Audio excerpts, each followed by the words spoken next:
Sağlamlığının qeydinə qalan hər kəsi salamlayıram. Saf televiziyasında tibb xəbərlərinin vaxtıdır. Studiyada Günel İbadovadım. Ana südü ilə müqayisə edilən çörək. Sosial şəbəkələrdə təbii mayalı çörəyin təsiri ana südü ilə müqayisə edilir. Lakin mütəxəssislər bu yanaşmanın elmi baxımdan düzgün olmadığını bildirib. Araşdırma PLOS ONE jurnalında dərc olunub. Tədqiqatda Lactobacillus reuteri adlı bakteriyanın immun sistemə və iltihabi proseslərə təsiri öyrənilib. Alimlər bu bakteriyanın sinir sistemi vasitəsilə oksitosin hormonunun ifrazını artıraraq iltihabı azalda biləcəyini qeyd edib. Ancaq vacib məqam ondan ibarətdir ki, bu nəticələr əsasən heyvanlar üzərində aparılan təcrübələrə əsaslanır və insan orqanizmi üçün tam təsdiqlənməyib. Bundan əlavə qeyd olunan bakteriya hər təbii mayalı çörəkdə olmur və bişirmə prosesi zamanı mikroorqanizmlərin bir hissəsi məhv olur. Fermentasiya prosesi çörəyin qida dəyərini artırır, fitin turşusunu azaldır və mineralların mənimsənilməsini yaxşılaşdırır. Bu səbəbdən təbii mayalı çörək həzm sistemi üçün daha uyğun alternativ sayılır. Nəticə etibarilə bu çörək növü nə ana südü kimi immuniteti qoruyan vasitə, nə də müalicə üsuludur. Bu sadəcə daha təbii və nisbətən faydalı qida seçimidir.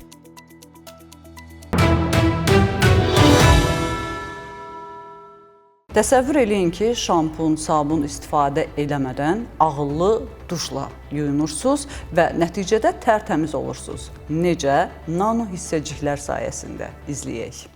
Dərini qoruyan ağıllı duş istehsal edilib. Yaponiyada təqdim olunan yeni texnologiya nano köpüklü duş sistemləri gigiyena sayəsində diqqət çəkən yeniliklərdən biridir. Bu sistemlər suya milyonlarla mikroskopik köpük qataraq dərini sabunsuz şəkildə dərin təmizləmə imkanı yaradır. Ölçüsü insan saçından minlərlə dəfə kiçik olan bu köpüklər dərinin məsamələrinə nüfuz edərək yağ, kir və bakteriyaları effektiv şəkildə təmizləyir. Mütəxəssislərin fikrincə nano köpüklü duşlar xüsusilə həssas dəriyə sahib insanlar üçün uyğundur. Texnologiya dərinin nəmlik səviyyəsini artıraraq quruluğun qarşısını alır və su sərfiyyatını əhəmiyyətli dərəcədə azaldır. Bildirilib ki, bu sistemlər su istehlakını 50%-dən çox azaltmağa kömək edir. Yeni duş başlıqlarında quraşdırılan xüsusi generator suya hava qarışdıraraq milyonlarla xırda köpük yaradır. Bu köpüklər maqnit kimi təsir edərək dəridəki çirkləri özünə çəkir və onları yuyub aparır. Ekspertlər hesab edir ki, bu texnologiya gələcəkdə gündəlik gigiyena vərdişlərini köklü şəkildə dəyişə bilər.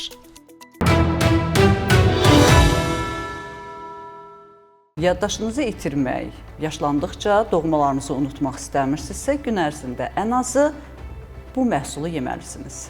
Baxaq.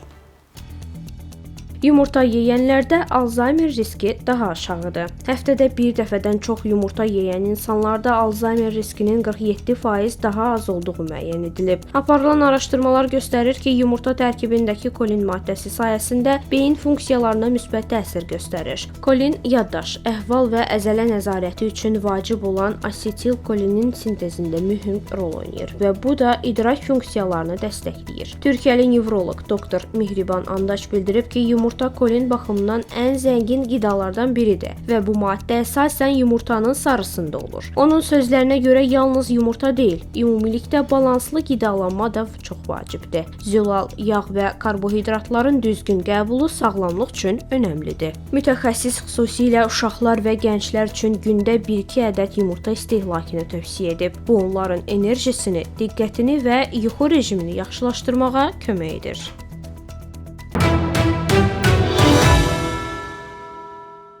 Hər gün istifadə etdiyimiz bəzi məhsullar var ki, sağlamlığımız üçün ciddi təhlükədir. Onların siyahısını hazırlamışıq. Baxaq.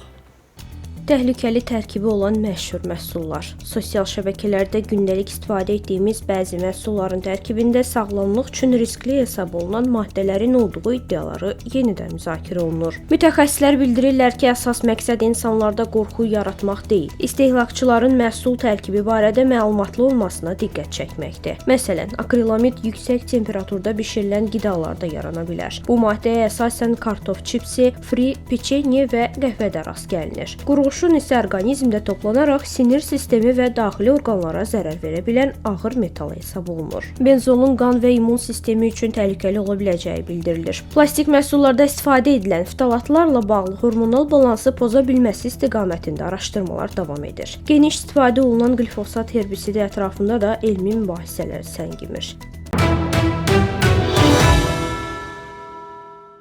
Süni intellektlə çalışan bir çox sağlamlığımıza xeyir olan robotlar var. Bu isə xüsusilə xoşunuza gələcək. Baxın görün səbəbi nədir?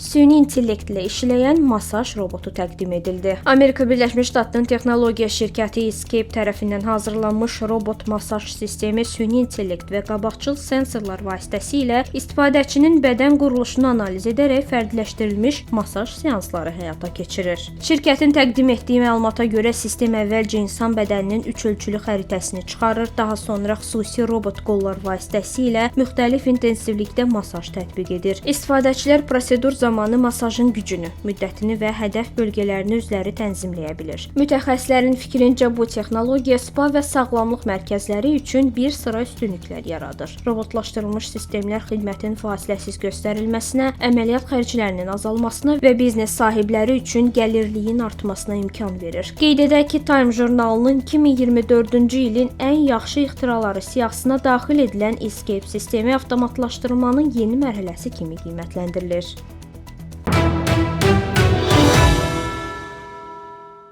Bugün olan səhiyyə xəbərlərimiz bu qədər. Dünyada və ölkədə baş verən ən vacib tip xəbərlərini bizdən izləyin. Unutmayın, bilmək hər zaman bir addım öndə olmaq deməkdir.